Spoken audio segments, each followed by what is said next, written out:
Hello everyone, welcome to my channel. If it's your first time joining, thank you. If you are a previous subscriber or you're joining from a previous video on my channel, welcome back. So in today's video, we'll be doing something a little bit different.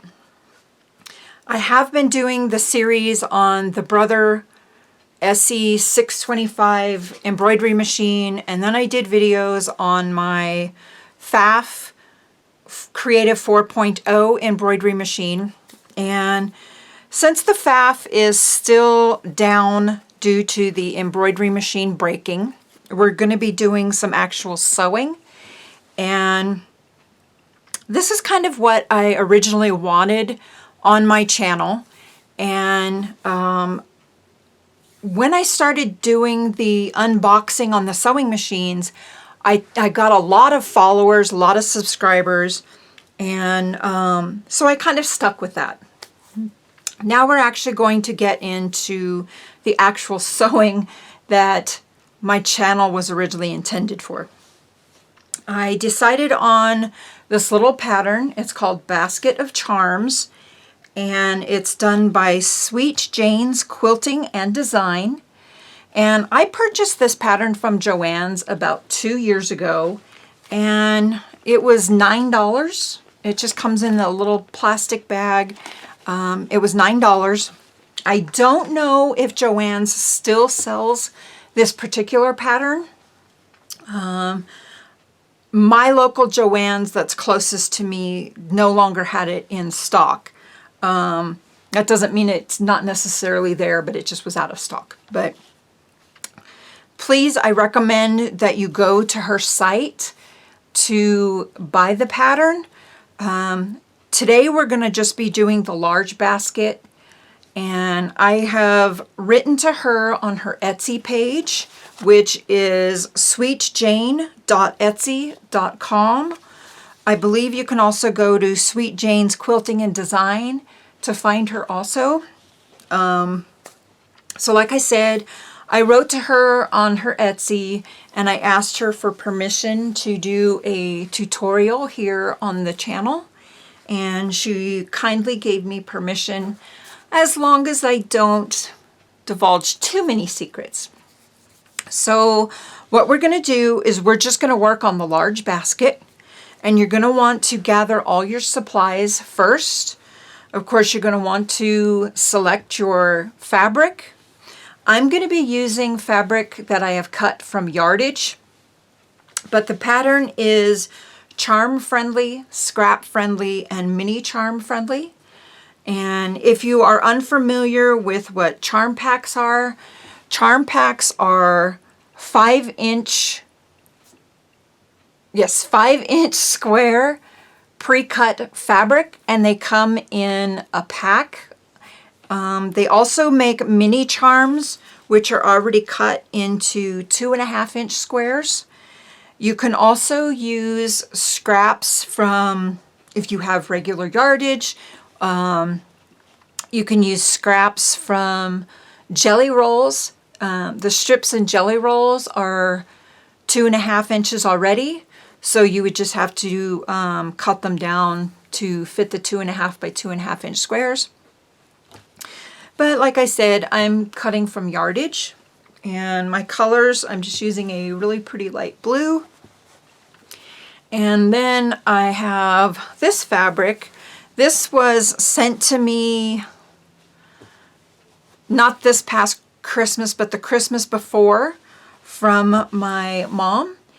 And I just never knew what to do with this fabric. It was a 1 yard piece, and I knew I really liked the fabric, but I didn't want to just use it for anything. So I found that this would be the perfect time to use this fabric. It is, I never get this name right. So it's calf facet or faucet. I'm not sure how you say his last name, but it's from his collection, and it is the Pebble Mosaic. And we'll be using that. And I have went ahead and already cut my fabric ahead of time. And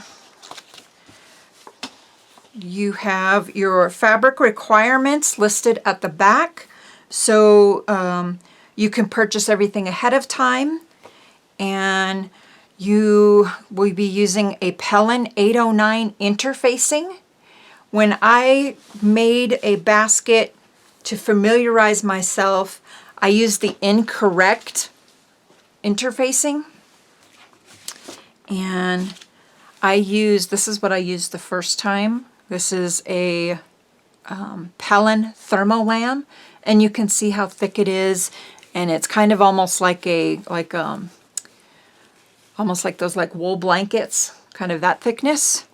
And then this is what the pattern recommends. So this is your Pellin 809, and it is a fusible. You can see the glue on there.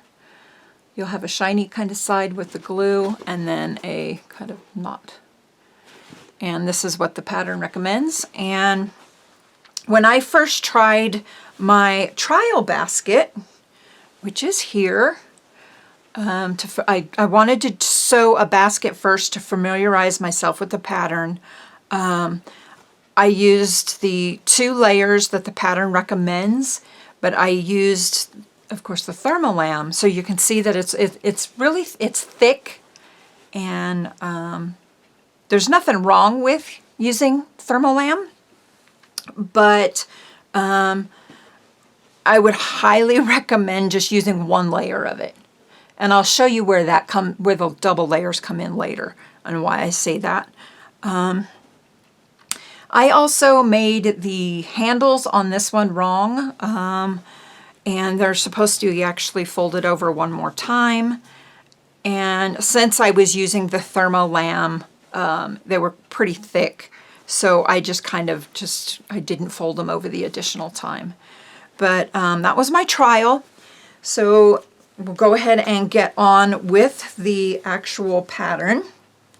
So you're going to gather your supplies, your fabric. You're going to need a cutting mat and a rotary cutter. I just use a Fiskars. It just kind of works for me. You're going to want a wool pressing mat or a ironing board. You're going to want a iron. I'm just using my mini steam fast iron. I sew in a small area. My workspace is 3 foot by 5 foot, and it's just kind of easier to have a small iron. So there's that. I also have a video, a few videos back that about working it set up in a small workspace. So I'll link that also. You're going to want quilting rulers, and if you're cutting from yardage, you'll want a large ruler, and this one is a 6-inch by 24-inch, so you can cut your larger pieces. Then I have a 6.5-inch, I have a 4.5-inch, and I have a little 2.5-inch. My little 2.5-inch here is, yeah, it's 2.5-inch. It's a little bit messy. I had some non-stick stuff stuck to the back of it so it doesn't move around when you're cutting, but it kind of like came off, so it's a little messy. Please excuse my messy ruler. So there's those. Then I also used a 1/2 and a 1/4 ruler. This is a 1/2 triangle or 1/2 or a 1/4 triangle ruler. You do not need this. This is just something that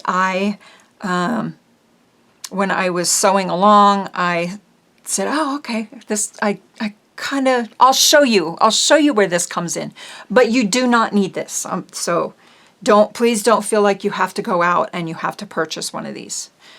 Okay, so I have my fabric already cut, and of course you're going to want your sewing machine, and you're going to want a couple different pressing feet. If if you're into quilting, on a lot of sewing, a 1/4 inch pressing foot with the little seam guide. I really like that. I have found that in the pattern, she doesn't state when you're sewing the 2.5 inch squares together what the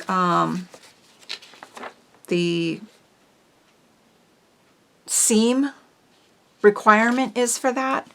And I just did a 1/4 inch seam. I just assumed it was a 1/4 inch seam, and that did work out. So I will remind you that in a few minutes when we get to sewing. Also, I'm not particularly sure what this one's called, and I just have a couple, like an open toe foot, and these will come in handy when you're doing the actual sewing of the sides and everything, and I will show you why I'm using those. Also, there is a portion where you will be sewing the handles together, and I have found that when you do 1/8 of an inch seam, that if you use a sewing foot like this one, I will get you the exact name of this sewing foot. I forgot what it is. But it's got the seam guide right down the middle. I think you can kind of see that. And if you put your needle to the left where it recommends it, and you butt your fabric right up against that, it'll almost do 1/8 of an inch seam. So it's kind of perfect for the edge. So I'll show you that when we get to that portion. Okay. So our requirements for your fabric for the large basket. The large basket's measurements are 11 inches wide, 6 inches tall by 4.5 inches deep. And you're going to want either your yardage, fat quarters. You will use your 28 2.5 inch squares, 1 fat quarter for your top accent strip, bottom and handles, then a fat quarter for your lining, and then 1/2 yard of decor weight or medium weight fusible interfacing. Okay? So then when you open up, you're going to have your fabric cutting directions. And I've got the small and the medium basket requirements covered. I'm not going to share those with you. If you would like those, please go by the pattern. I am not sponsored by Sweet Jane, but she told me, please don't share too many secrets. So please, if you want those, go purchase the pattern. And that kind of helps her out as well. Okay. So for our large basket, you're going to want 28 2.5 inch squares, and I already have those all cut. I cut several 2.5 inch squares because I knew I'd be making the small and large basket and one of 2 of the large baskets.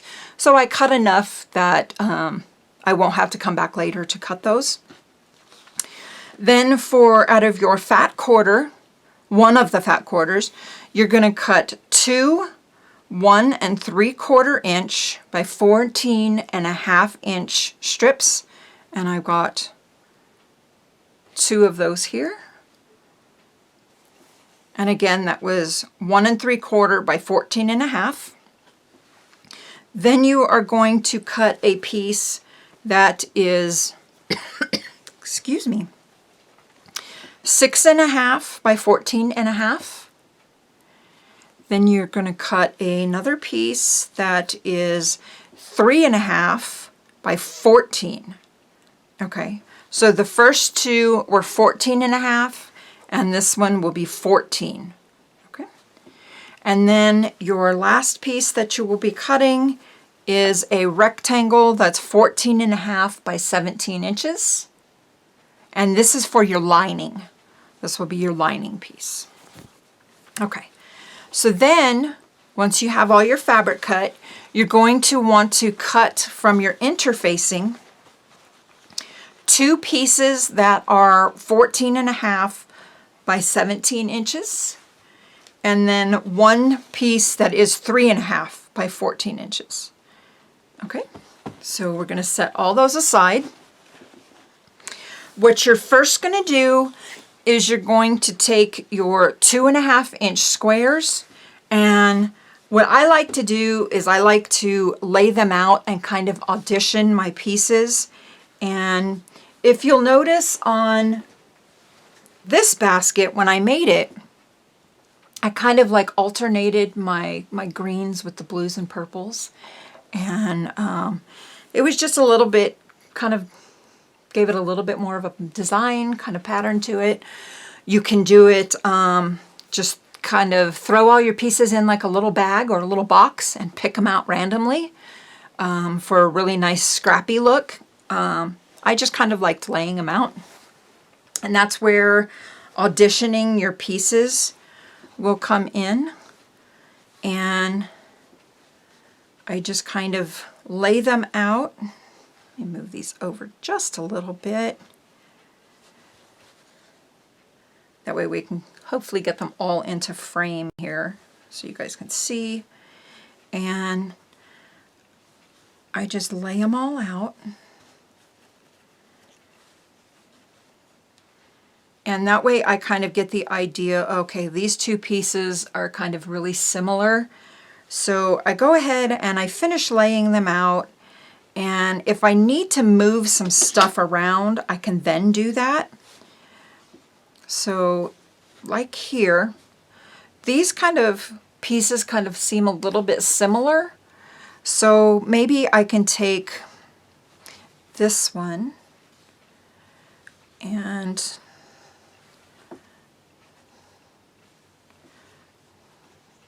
kind of break up the design a little bit more. And if you don't like the way they look, then it's easier for you kind of to switch around at that time. Then once I get the design kind of like my layout, I do this with quilts too.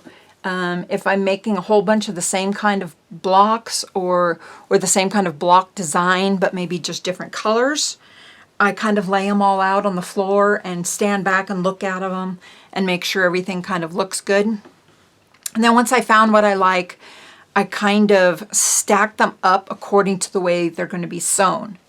So for this pattern, you're going to lay out for the large basket 7 2.5-inch squares. So 1, 2, 3, 4, 5, 6, 7, 2 rows of them. And you're going to sew 2 squares together. So I'm going to stack those in the order that they are. So top, bottom, and that way as I'm sewing, I can just pick those 2 squares up and sew. So I went ahead and I already sewed the 2 squares together. And this is where I lay them out again. Make sure that they look okay. You can see on this one, I sewed the 2 incorrect. So that's where laying your pieces out kind of helps.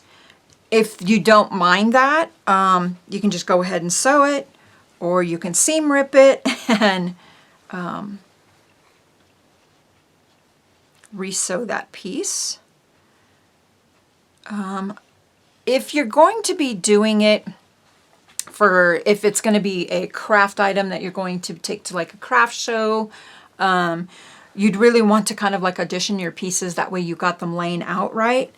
So this one I would, for if this was for sale and not myself, I would definitely either take my seam apart or just sew another piece.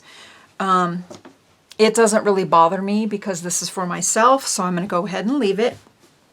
So once you have your pieces sewn together, your 2 little squares, you're going to, she doesn't specify in the pattern to press these seams or what your seam allowance is. I use the 1/4-inch seam, and it worked out great. So definitely you might want to make a note of that, on what that seam is.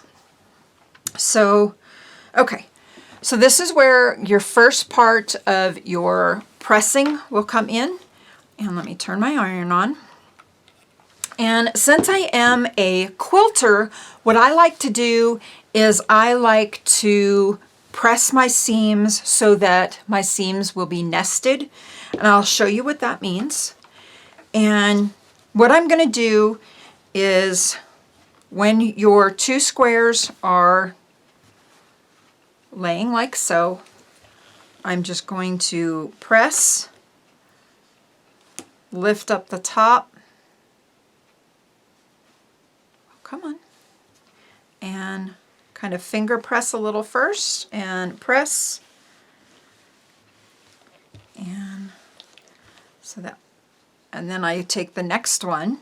And to nest your seams, what you do is when you flip it over, you'll see that this seam is facing up. To nest your seams, you want to take your next one to where it's facing down. Can you see that? So this is facing, pointing up, this one's going down. And when you put your seams together to sew this, you're going to match your seam, and you will see how it, and that is called nesting your seams. So when you open it back up, it's going to prevent a lot of bulk. And when we start sewing that, I will show you. So what we'll do is this one is up, so this next one is going to be down.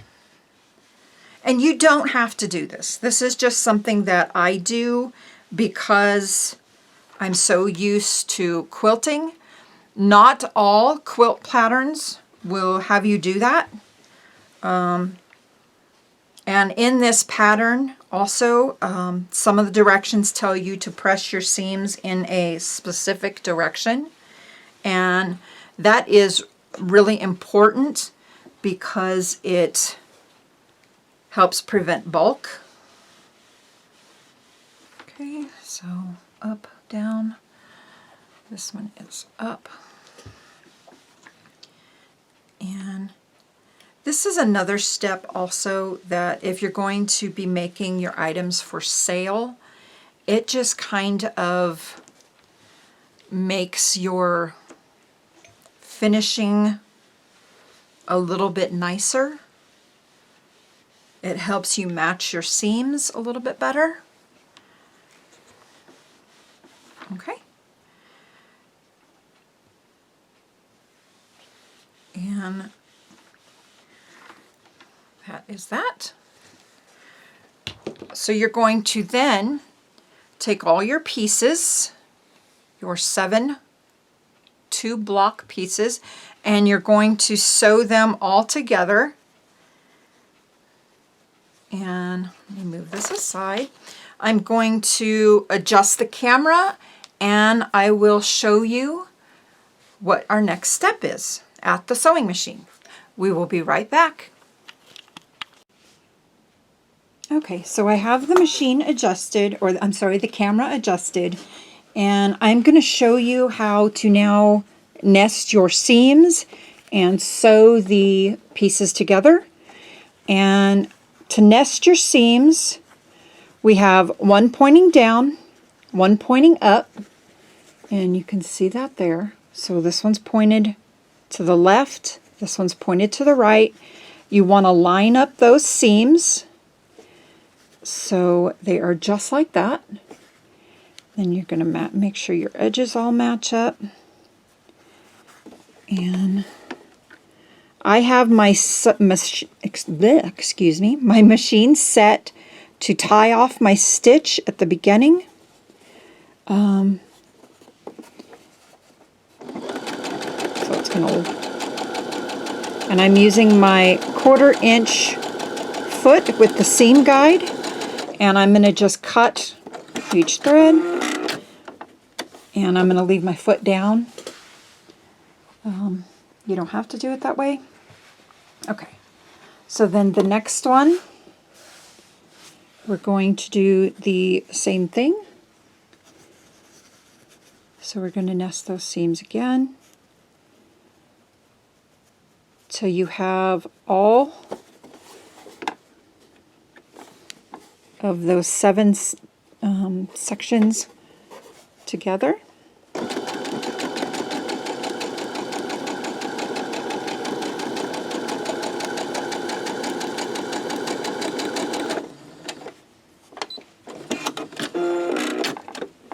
And you can see that my seams are all lining up perfectly. So I will continue sewing these, and I will be right back, and I will show you the next step. Okay, so I have all the 2-piece sections sewn together, and you're going to have 7 of the 2 pieces sewn together to give you a 14 by 7, or a 2 by 7, excuse me, section for a total of 14 of the 2.5-inch squares sewn together. I'm going to flip it over, and I'm going to press the seams on this one also. And for those of you that are familiar with my channel, we have a little guest, and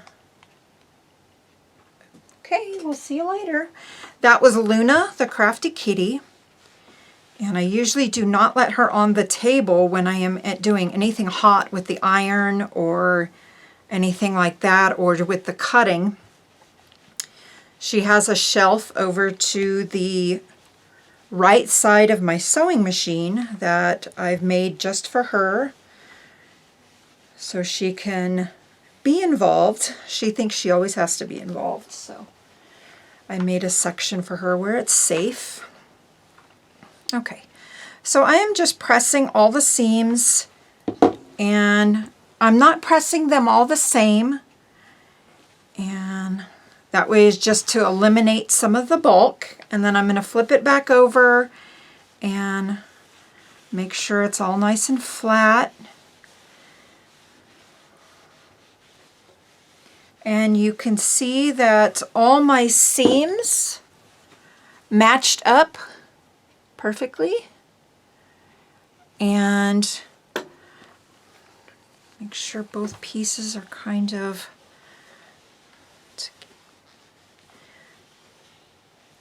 a lot of tutorials won't show you all the little finishing things. At least in my experience, I have found that they'll leave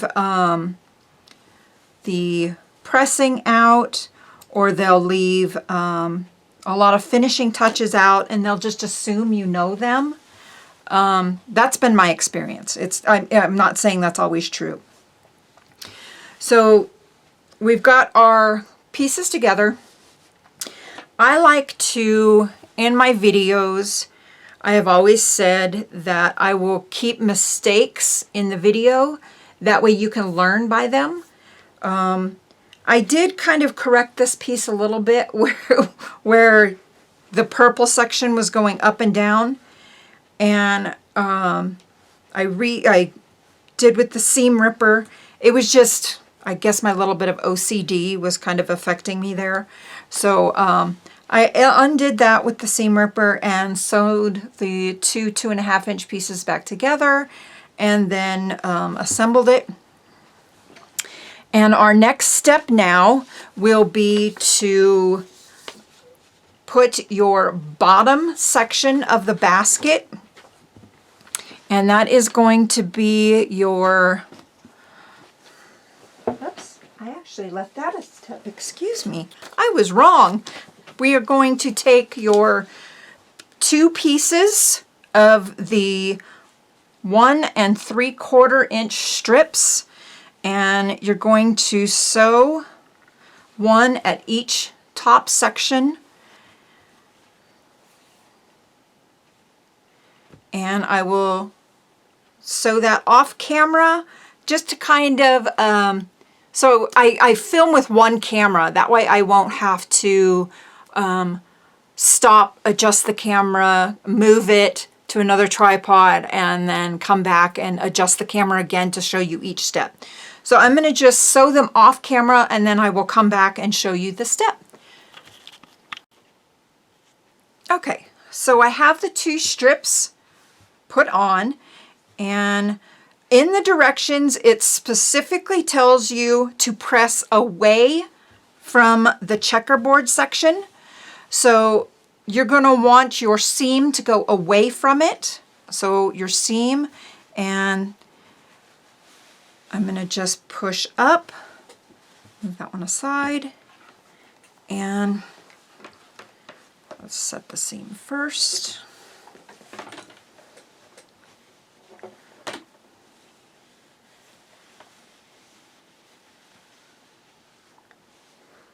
Okay. So that is your first section. And I failed to mention that when you finish your checkerboard sections, it should measure 14.5 inches. I forgot to mention that part. Okay. And I think I forgot, I was trying to say that in my videos, I believe in keeping mistakes in the videos usually. And that is how we learn, by keeping those mistakes in the videos. And I've always wanted to base my YouTube channel about do it yourself, and you're learning as I learn. I did do this pattern as a, I'm sorry, I'm losing my train of thought.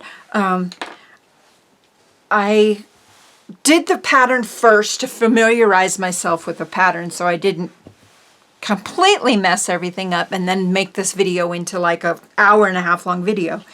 But I like to keep mistakes in because we do learn from those mistakes. So I'm hopefully doing justice to Sweet Jane's pattern, and that I'm not like all over the place. So okay, so we're going to continue on, and we pressed our seams away from the checkerboard, and you can see on the back that that is away from it.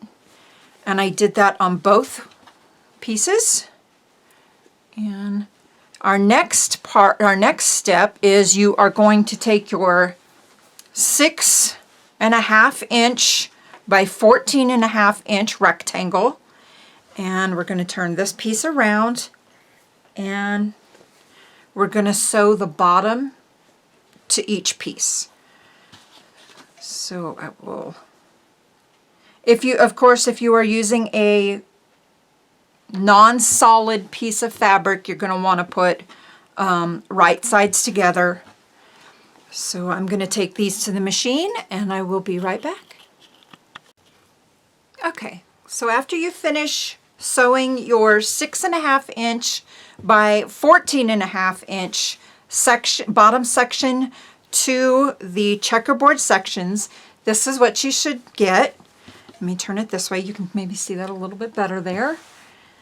And again, the directions tell you to press away from the checkerboard section. So your seams are going to be pointing inwards. And I kind of messed up on that part right there, but I think that'll be okay. I am going to fold back over.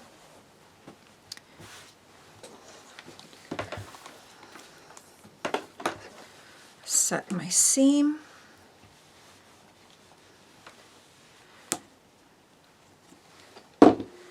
And do the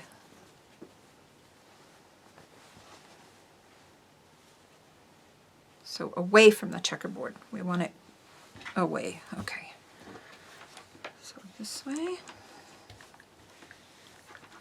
And flip that back over. Whoops. Get a better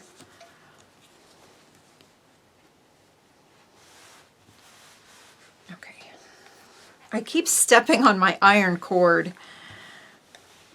I misplaced one of my extension cords and I can't seem to find it. I just can't find it anywhere. And I even asked my husband if he borrowed it, and he didn't borrow it, so I'm not sure what happened to it. It could have gotten knocked off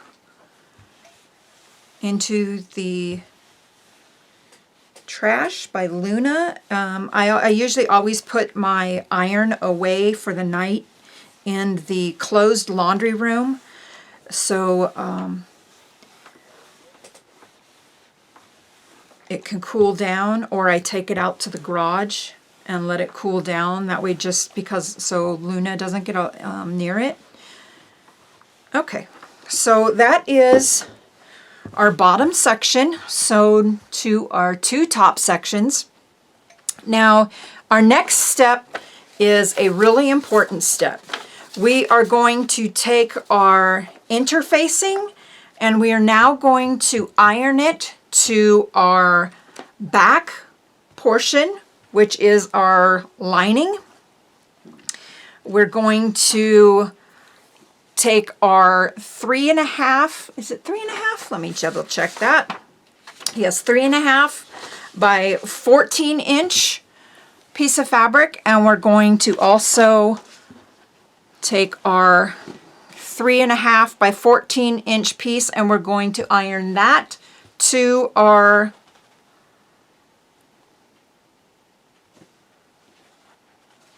piece also.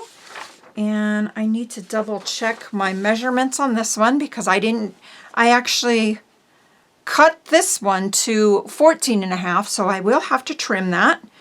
You can see you can see my little bit of difference right there, but I will trim it after I put this stabilizer on, not a big deal. And then we are also going to take a piece of the, I keep saying it, remember? I said at the beginning of the video, I'm going to get interfacing and stabilizer mixed up because I'm so used to doing the embroidery now, and you use stabilizer in your hoop when you embroider, so I keep getting those confused. Okay, so I'm going to set this portion aside. We're going to take our, let's go ahead and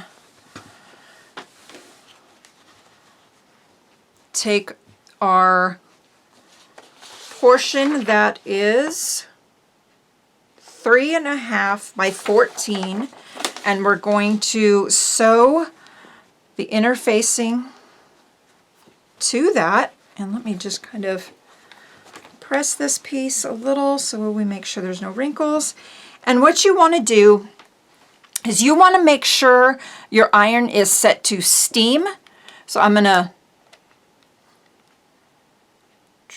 okay, so up button is for steam on this little iron.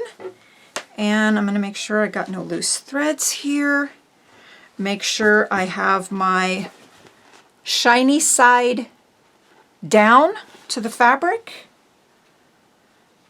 And it states in the directions for this particular interfacing. And I'm going to put this other piece back here. Maybe we can see that a little bit better. To place your iron on a wool setting with steam, you can cover it with a damp press cloth. Press down firmly for 10 to 15 seconds and lifting the overlapping to ensure all areas are fused. And make sure we got that on there just right.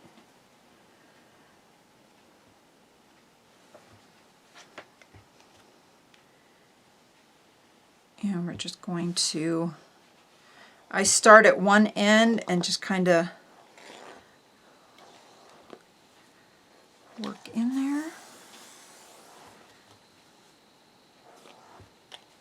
I have never used this steam setting on this iron before, so I don't like that. It's kind of letting some kind of dirt out on it. I've never used this iron for steam.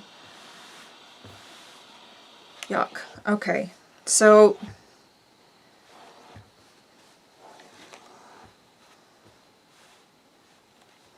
I'm just going to press down on it and not move it around. This might not be the right iron to actually do this step. Maybe a larger iron would be better.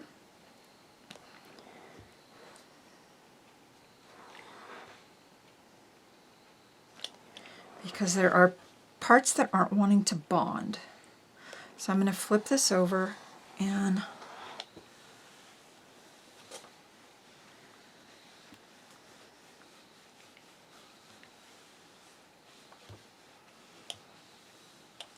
okay, so I've never had that happen before. I usually use a spray bottle when I need anything for steaming, because I don't like putting water in my irons because it shortens the life of your iron. Okay, so I've got that bonded. It did kind of like pucker a little bit in some spots. You can see that, but I think that's going to be okay. I'm going to set that up there. You can see the steam come through. I'm going to take one of my small and I'm going to trim this 1/2 inch section off the end.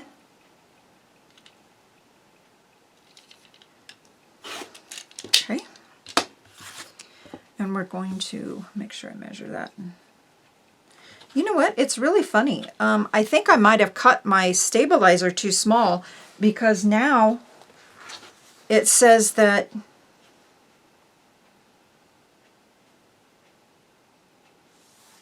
I've got just a little bit more than 13.5 now. So I think I cut my stabilizer too small, but that's okay. This is the portion for the handles. And our next step is to take one of your sections of your stabilizer, and we're going to now take your liner piece and we're going to lay that on there also. And that looks really good. I have that cut nicely. Let me flip it over this way so you can see that. And some people say that you want to start in the middle and work to the outer edges when you use your fusible stabilizer.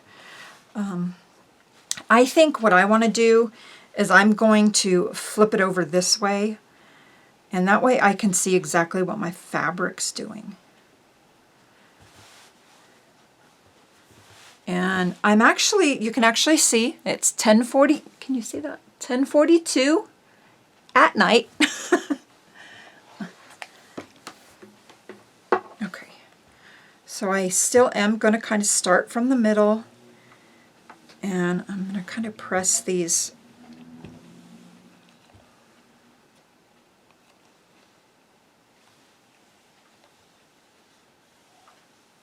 And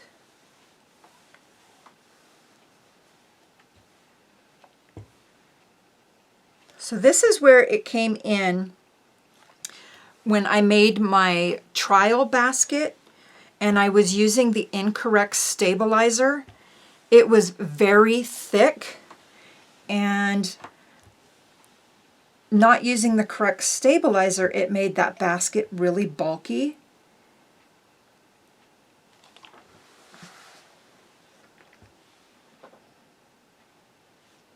I don't know, I don't like this iron. I don't like it for steaming. I like it for pressing otherwise, but not for steaming. And I'm gonna turn this around. I don't know why I did it that way. I don't know why I turned the whole thing around. I had to kind of actually move it, but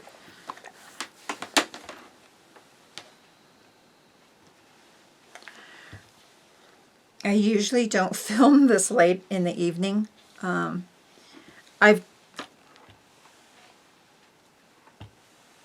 I'm kind of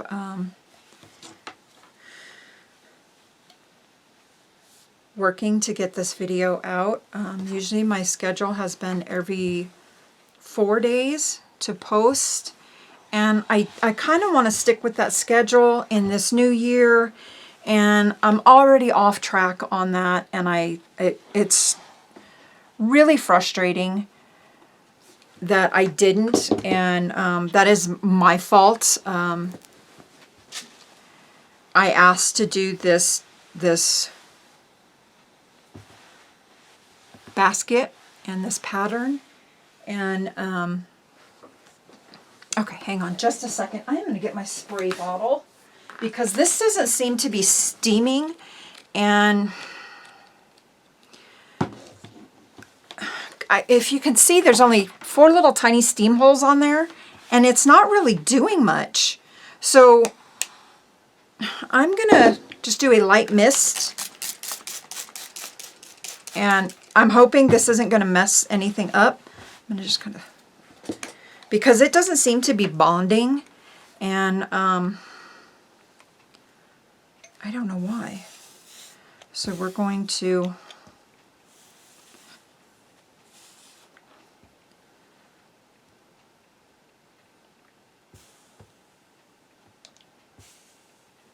okay, so for the sake of the video time, I am going to pause the video, get this stabilizer bonded to the lining fabric, and I will be right back. Okay, so I got the stabilizer to attach to the lining fabric, and my mistake was I'm using the iron that's way too small. So I'm going to switch to a larger iron that steams better, and I will show you how we attach the front, the outer portion of the basket to your stabilizer, and I will be right back. Okay, so I switched to a larger iron, and please excuse my starch on there. And I am going to turn this up to my wool setting. What is wrong with this iron? This is an iron I don't usually use, so I am trying to get it. I've just spilt water all over my table from out of the iron. And I'm trying, where is my max? Okay.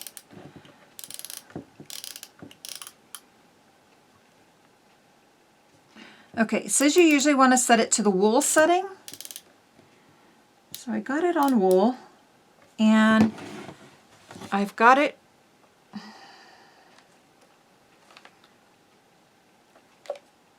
that's no steam.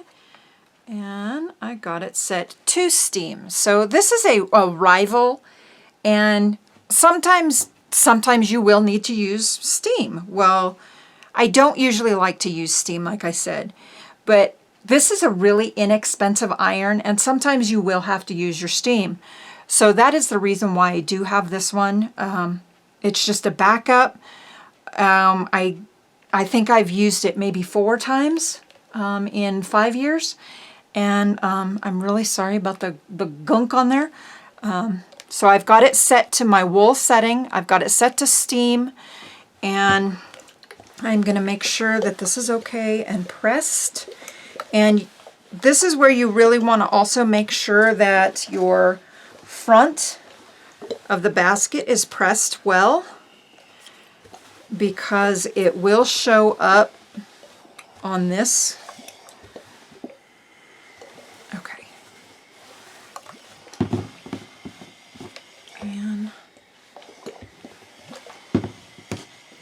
I think I'm like messing up this tutorial, and I'm really sorry if I'm kind of wishy-washy, and I feel really bad about that.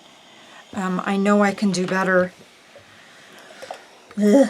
Okay, so the iron's steaming. I'm going to take the shiny side where the glue is and put it down, and I'm going to line it up, and I'm going to just do small sections at a time. And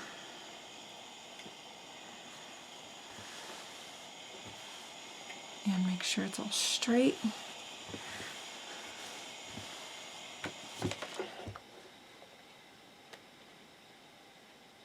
And that might have been something that I was doing wrong with the small iron. I was moving it around. You're only supposed to hold it in the section for 10 to 15 seconds. So I'm going to go ahead and get this piece steamed to the front of the basket. I will be right back. Okay, so I got the stabilizer, the interfacing attached to the back, and I'm not good with stabilizer. I don't, interfacing. I don't know why I keep getting those two confused. I don't use it a lot because I don't construct a lot of garments. I don't do a lot of applique quilting where you will use a lot of like iron-on interfacing. So I kind of messed up here and there on it. That's really embarrassing. But we're going to go with it. That's going to be you can see my error right there, and the starch kind of stained it. Thank God it's not on the front of the fabric. So I've got it on the front piece. It looks really nice on the front. I don't have a lot of wrinkles on it, and that's pretty good. This is our lining, and it looks okay. I do have one wrinkle in it there, and a little one right there. And we have our piece for our strap. Our next step is going to be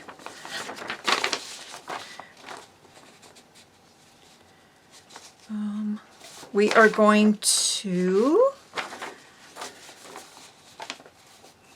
okay, so now what we're going to do is we're going to go back to the sewing machine, and this is where some of the fun stuff is going to happen. And we're going to take, let me pause again and adjust the camera again, and we will show you the next fun steps. Okay, so I actually decided I'm not going to adjust the camera. We're just going to go ahead and finish due to the video being super long already, and I apologize for that, but I hope you guys still stick with me. Our next step is we're going to take the top and the outer portion of the basket, and you're going to fold it in half. So line up your edges, and you can pin it if you want to. I'm not going to pin it. I'm just going to kind of eyeball it. And you want when you fold it in half, you want this seam and this seam. So this one and this one to line up. So I think I will go ahead and pin just to make sure that those do stay together. And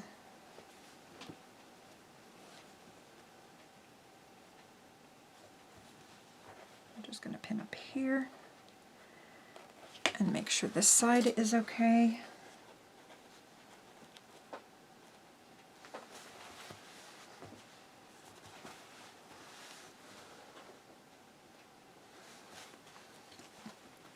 Okay, now there is an important part in the directions that you want to, why isn't this going together correctly?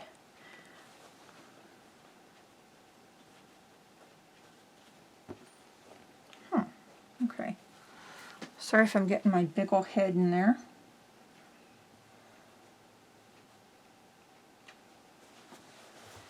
Okay, there we go. Just gonna pin there. So I was saying there's an important step in the directions that you need to pay attention to. now. It'll tell you here to fold the outer basket in half through the bottom with the right sides facing each other. Match up the seams of the checkerboard squares and pin. Sew down each side of the outer section with either a 1/4 inch or a 1/2 inch seam allowance, whichever works best for you. But it doesn't matter how big you make your seam, but you do need to make sure that the same exact seam allowance when you sew the lining section is as the top section or the outer portion. So we have our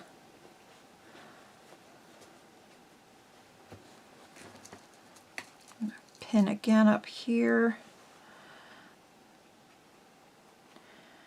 And I really don't like this stabilizer. I don't know, did I get bad stabilizer or something? Or, see, this part's not lining up right either. I'm not sure.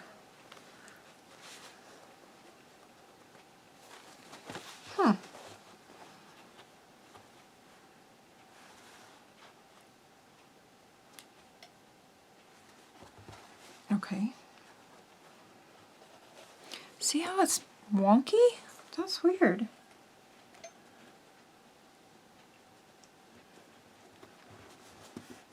I think my stabilizer kind of like distorted my fabric a little. And that's my fault. If you are familiar with using interfacing, not stabilizer. Okay, so we got our pieces folded together. I'm going to go ahead and fold the back ones together also. And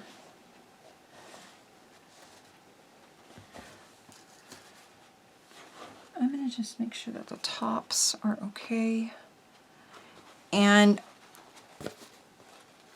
I will sew these off camera just to save a little time.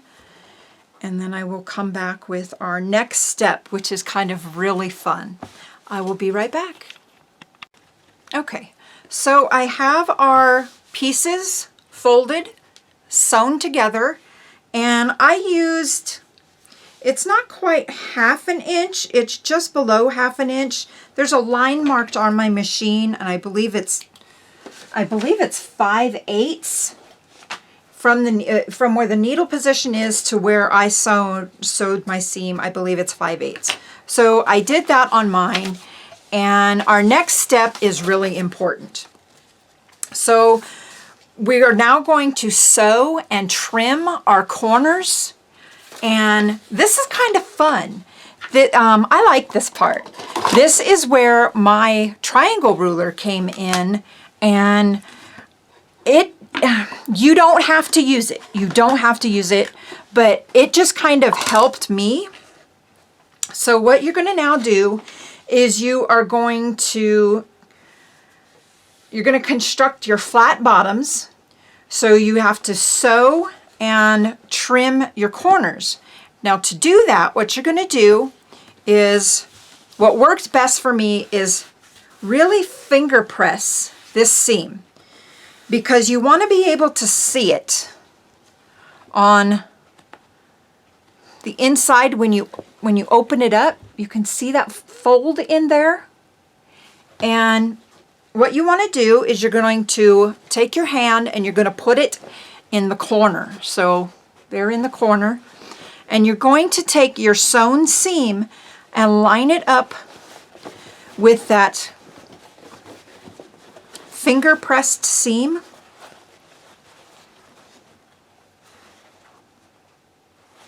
Okay, like so. And you can, I hope you can see that.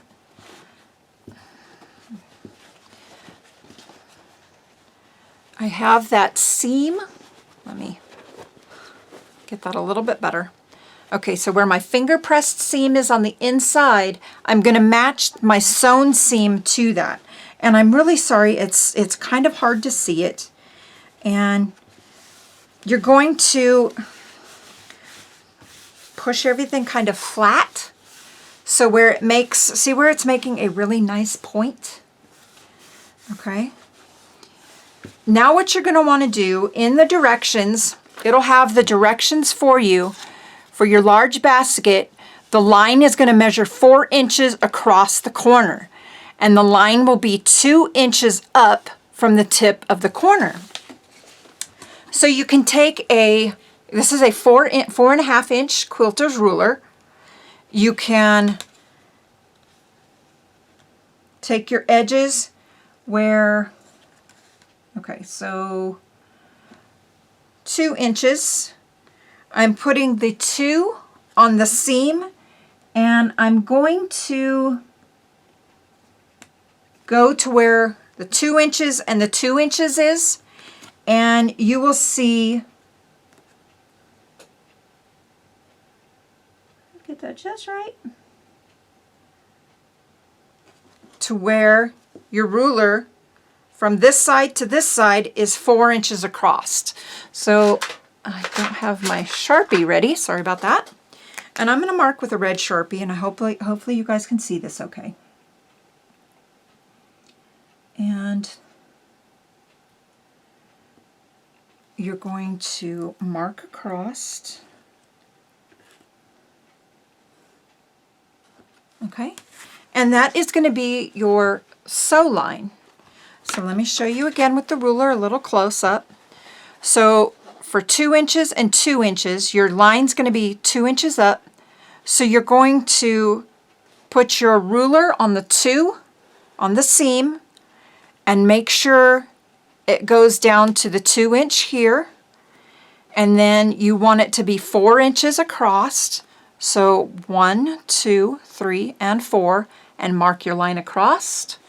Or you can take your, this is the fun part, you can take your half and quarter ruler, and you can see them, I hope you can see those marks on there.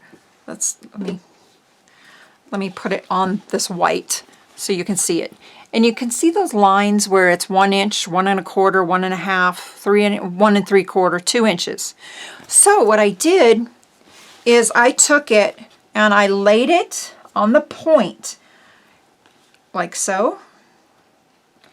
And I took my 2 inch mark and marked there, and my 2 inch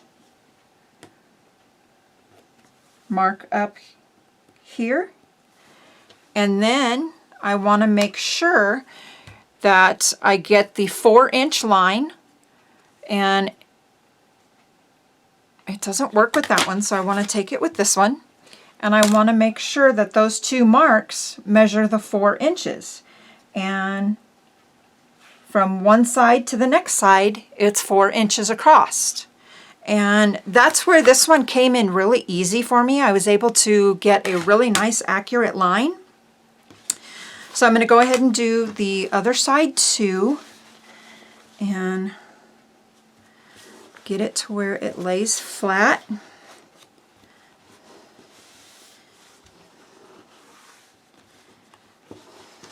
Okay.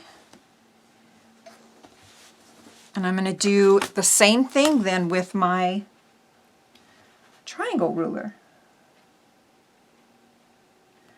And I am going to mark my 2 inch mark and my 2 inch mark, and take my quilting ruler and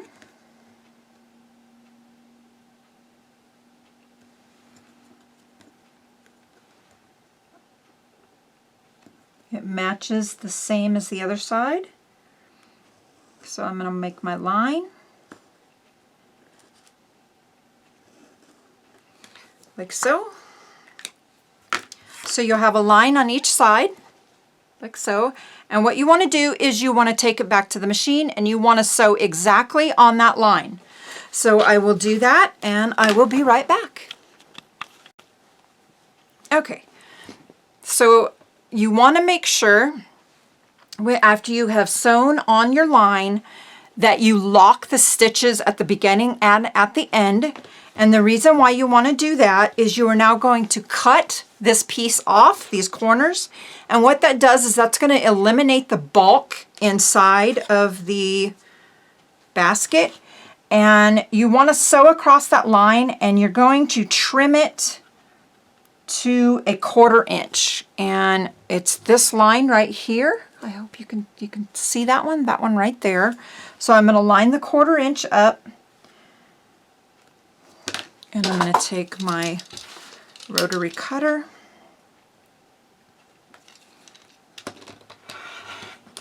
and cut that corner perfectly off. And that's your little corner, little hat.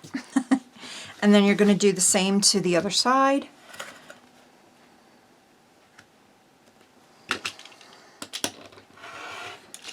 And you're going to trim that one. And then you're going to take the top and you're going to do the same thing from the top. And we're going to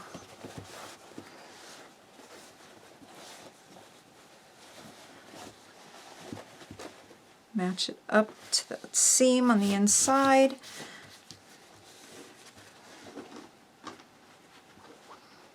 Make sure it's nice and flattened out. And again, we're going to mark my lines.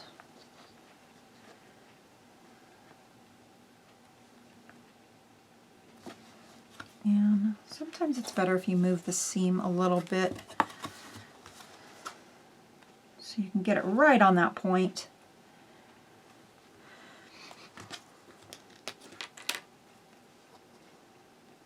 Again, mark it at your 2 inch, and double check that that is 4 inches.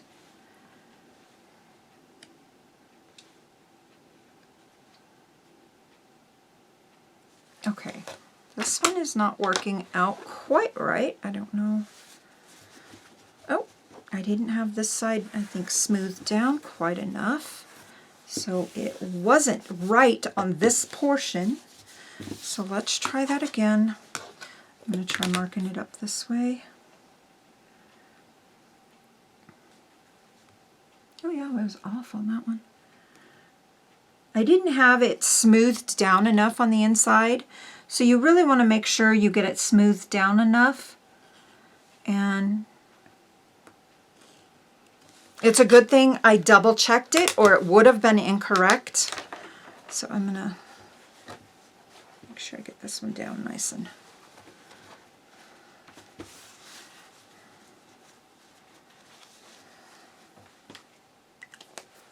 where's that Sharpie?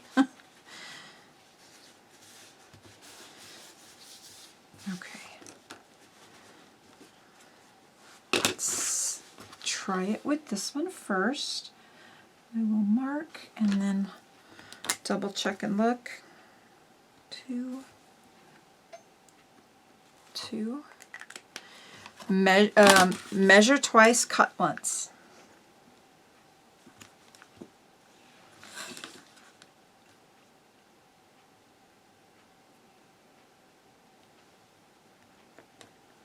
Okay, this one was a lot better.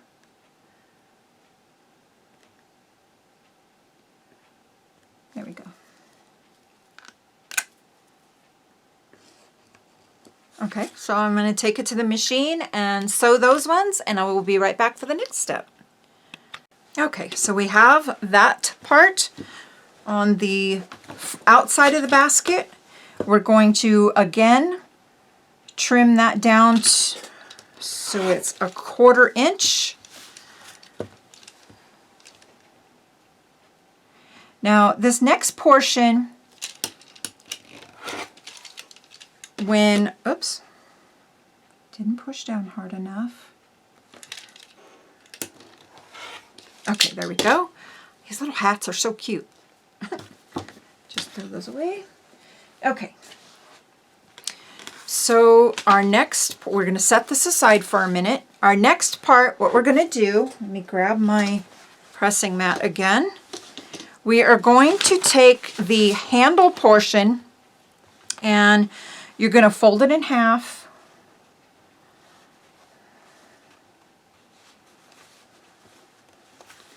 Kind of press it a little bit.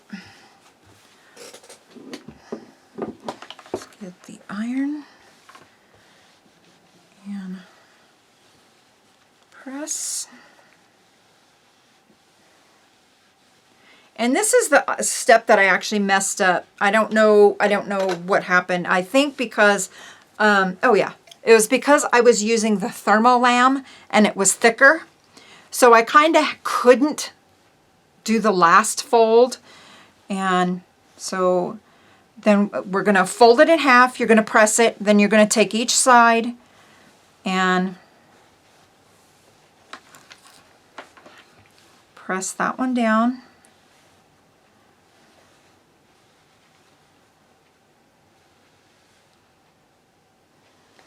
And then you're going to take your other side and do the same thing.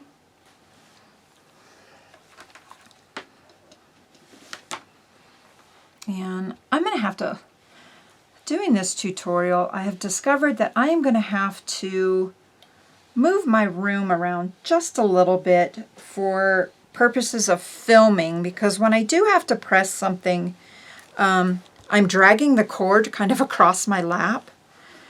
And it's kind of catching. Okay, so I folded it in half, folded it inside, pressed it, folded it inside, pressed it, and then I'm going to fold it back. And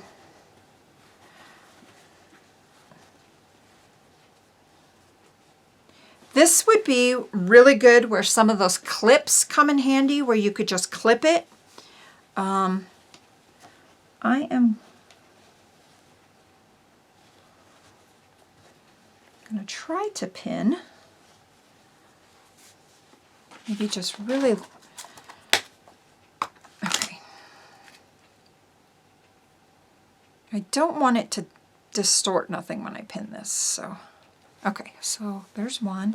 And I think I just probably need to pin it in 3 spots. And I'm really sorry if this tutorial's all over the place.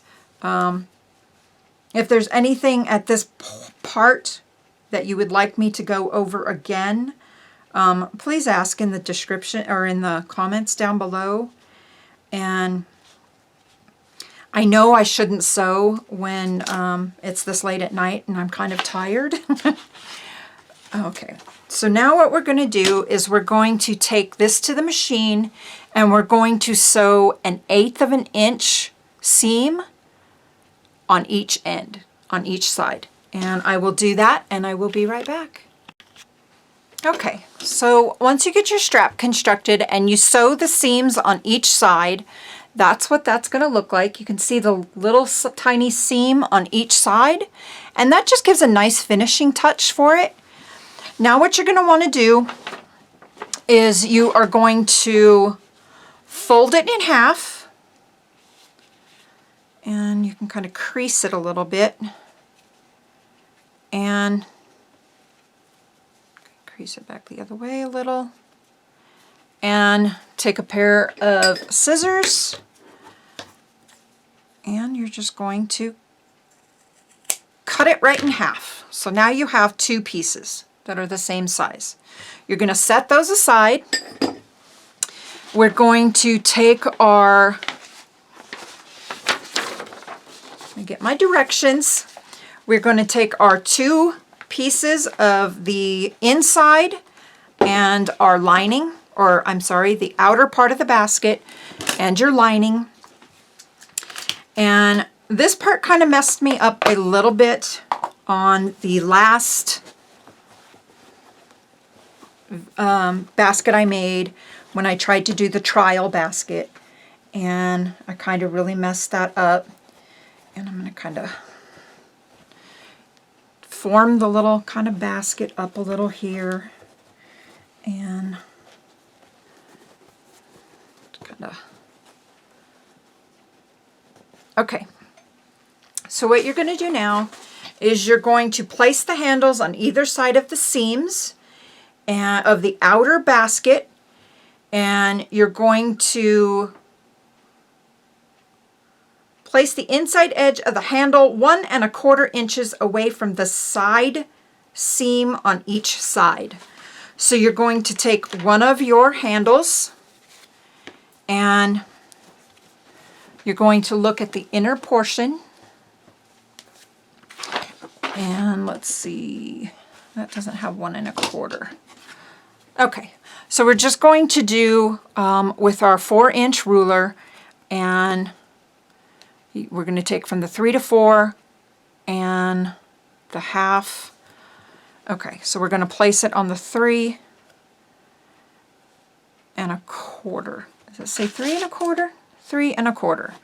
So you want to take one of your handles and place it right on the 3 1/4. So it's going to be okay, start over. 1 1/4 over from the side seam, and then you're going to pin it. I'm really sorry. I feel so bad that I'm like all over the place. I should not have started this tutorial tired.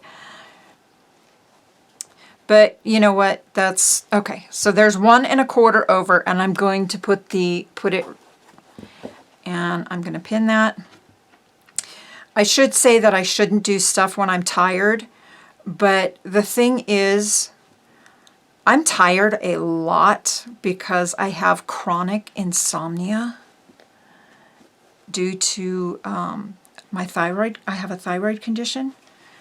So there's days where I can sleep for 12 hours and still be completely exhausted.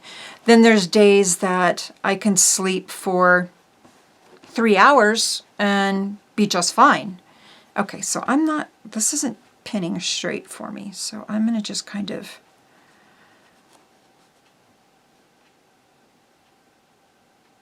get in there. Okay. And then you're going to take your other side, and this is kind of like a little rough here. So you're going to, you got one side done, you're going to kind of twist this side up, like so.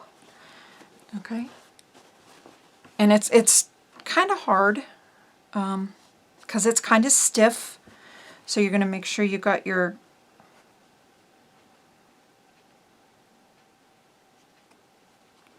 one and a quarter over, and try to pin that. And what I'm going to do actually, okay, I think what I remember doing last time, because I had such a hard time, is, what did I do? What does her directions say?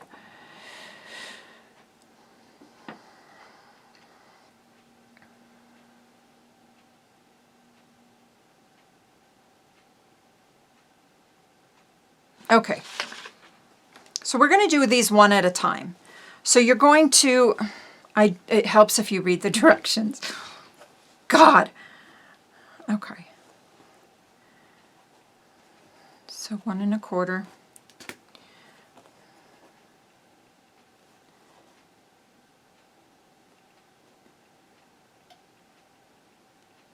I'm going to mark that little 1 1/4 line right there, and I'm going to mark it on this side as well.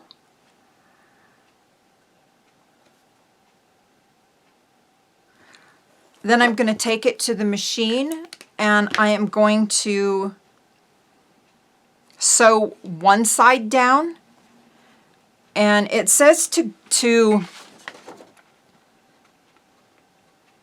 it says sew the handles in place by sewing across the top of them several times.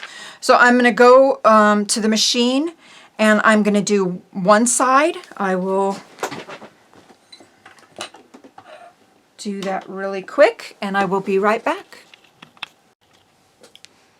Okay, so I got both sides of the handles sewn on. When you have it sewn on, it's going to look like this on the inside. So your handles will be pointing down inside like so. Now our next step, what we want to do is we are going to sew our two pieces together. What you want to do is you're going to take your outer portion of the basket and you're going to turn it back so the outside is facing like it's supposed to. Okay, make sure you stick your corners, get your corners in there, and it's going to look like so. And you've got your handles all on there. And now what you're going to do is you're going to take your inside, your lining, and you're going to make sure that the lining is still facing outwards, okay? So you're going to put it all together. And in theory, if you did everything right, once you got this all, I'm going to press this a little bit so it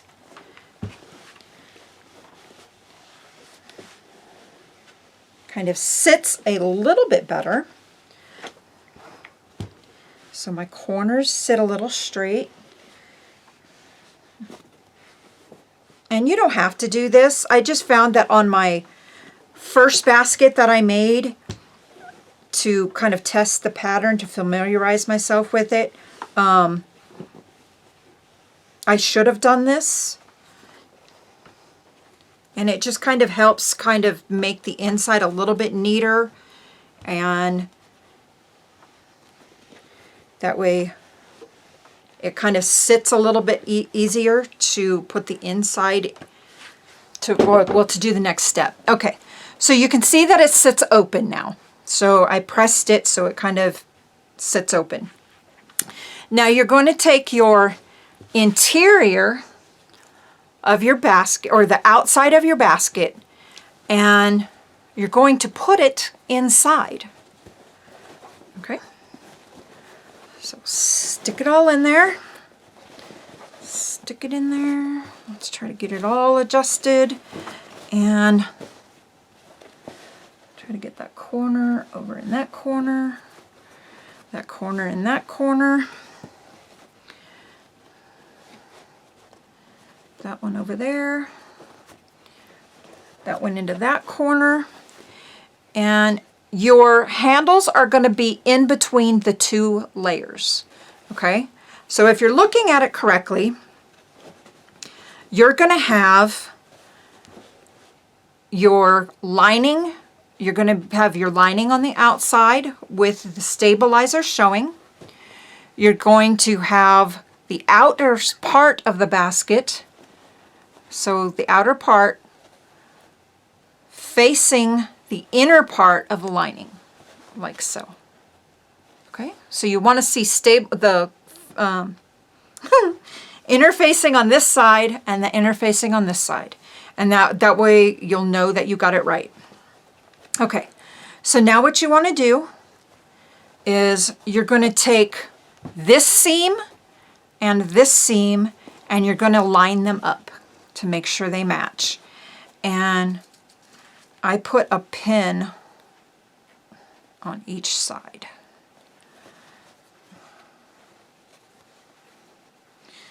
And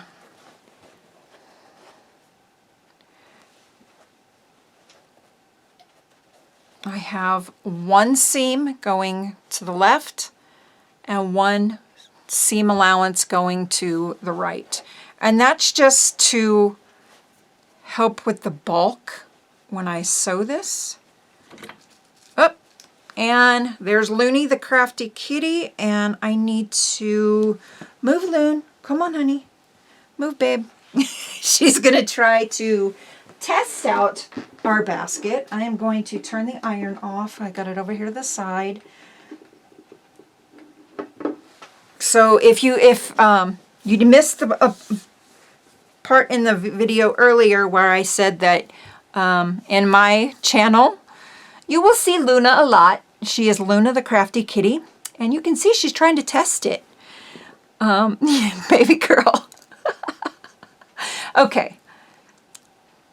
Okay, baby girl. Mama needs to move you, okay? Okay, come on. I think our basket is Luna approved. Can you guys hear her? This is why I have a hard time getting stuff done, because Miss Luna, come here, baby. Come on. Go up on Mama's chair. Good girl. Okay. Sorry about that, guys. Okay, so now I'm going to take the other side and do the same and match up my seams and turn it around. And I'm going to pin that as well. Like so. Ow, just poked myself with the pin. And pin that one as well. Okay. So now what you're going to want to do is make sure your edges all line up, and you're going to get a little droop where the handles are. So when you're sewing that portion, you're going to have to kind of hold it and adjust it up a little more. And that looks pretty good. I'm going to put a couple pins. And I am going to get this adjusted right. And what I'm going to do is I'm going to put another pin here. And I'm going to put a pin here and then a pin here. And about 4 inches to 5 inches apart. And I will show you why for that in just a moment. Let's go ahead and get our other side pinned.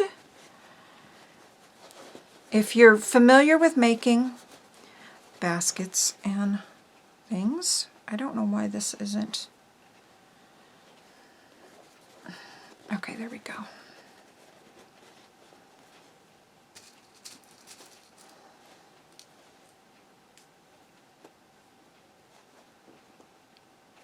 Together.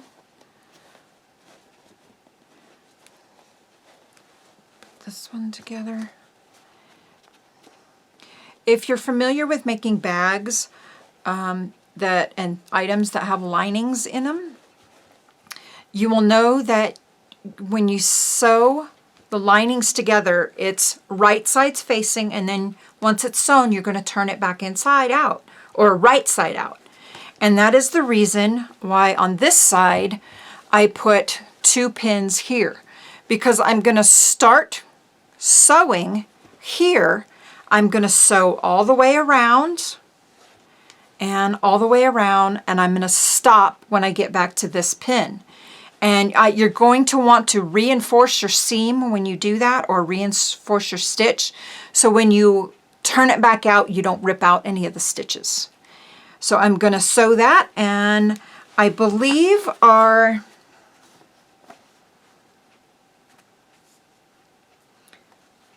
okay, she says use a 1/4 inch seam allowance or larger if necessary.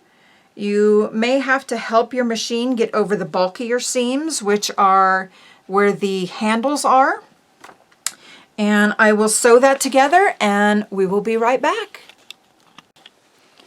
Okay, so I have it sewn all the way around, and I kind of messed up in some spaces. To get the handles reinforced, I kind of moved it, and it was all kind of wonky, but I hope it's going to turn out okay. We're just going to go for it and see what happens and how it looks when we turn it back inside out. So what you're going to do now on the section that you left open, I am going to reach inside, and I am going to pull the liner out and not the outside out, because I don't want to pull on any of these the stitches of the outer portion and maybe tear some of the stitches while I'm pulling it out.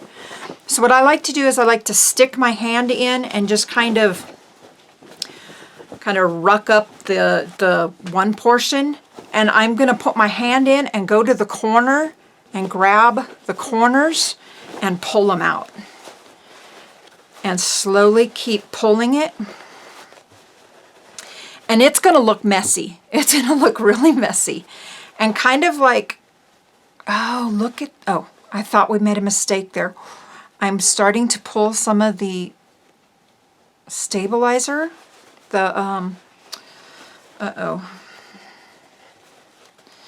Okay. I hope I can fix that. The moment of truth in just a second. Let's see. Okay. I'm nervous. Okay. Flip my handle the right way. And I'm going to take a wooden dowel and kind of make sure I got all my corners kind of pushed out right.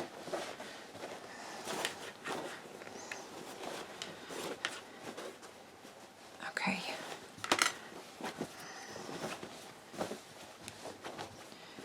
Push them down in there. And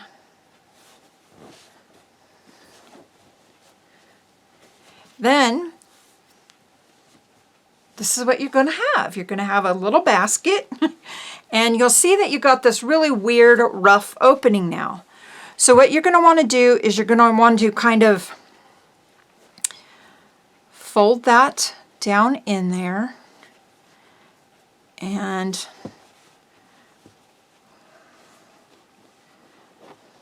get it in there.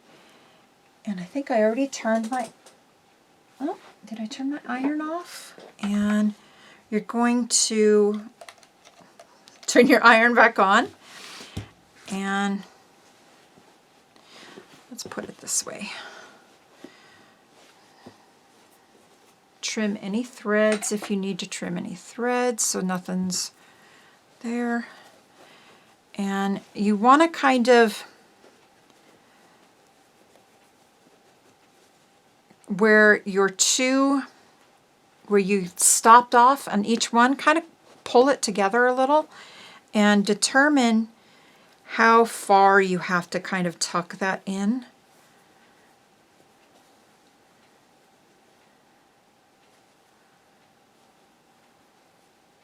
Like so. And like so. And you're going to want to lay it down. Take your iron, and then you're going to press that really good.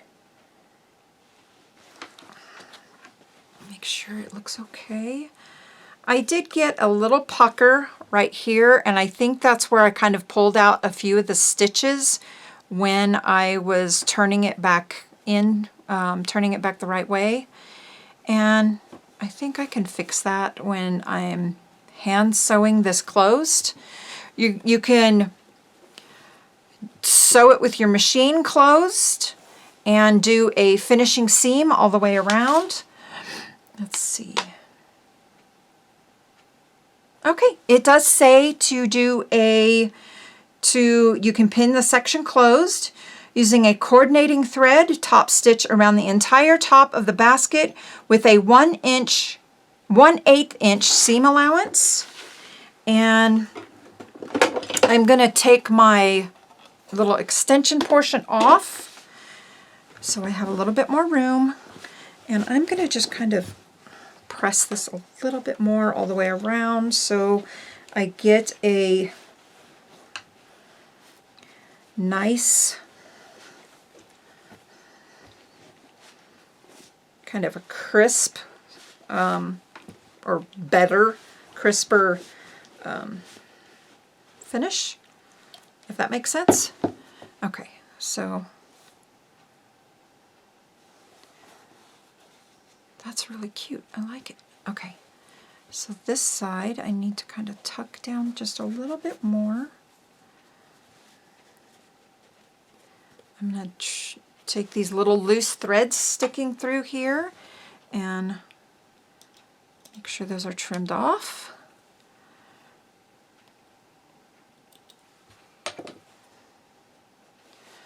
And that is that portion.